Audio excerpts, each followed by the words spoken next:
there all the way through the entire tribulation saga, the church is never mentioned until the last chapter during the bliss of eternity, where we finally see the church again.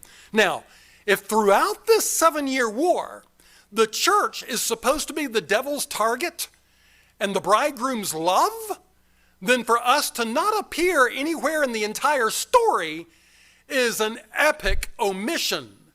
Now, some might call this an argument from silence, and yes, it is, but I would call this a very thunderous silence.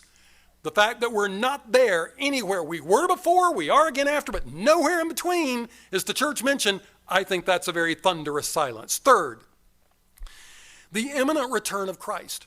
We've mentioned already how Jesus frequently describes his coming as a thief in the night. No man knows the day or the hour, and so forth. His whole point seems to be that if you're caught off guard by the rapture, then when it begins, there will be no opportunity to change your lot afterwards. We generally summarize this as the imminent return of Christ. Now, the key events that take place from the appearance of the Antichrist through all of the various judgments all the way down to Armageddon, they're well mapped out for us in the book of the Revelation. So if the Bible taught that the rapture came at the end of the tribulation, then it wouldn't really be that hard to predict the day or the hour, or at least the time or the season, as soon as you see the Antichrist appear, as soon as you see the tribulation judgments falling, you can just mark 7 years from there. That's when it's going to be. And so the only point in the drama in which it can be completely unpredictable is at the beginning of the whole thing.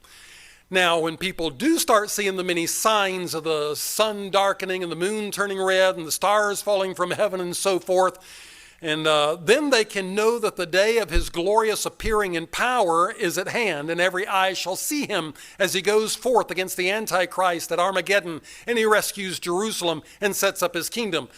So obviously, when Jesus says in Matthew 24:36 that of that day and hour knoweth no man, not even the angels, but my Father only, when he tells his disciples in Acts 1:7 that no man can know the time or the season, then he cannot be talking about the revelation of Christ at the end of the tribulation.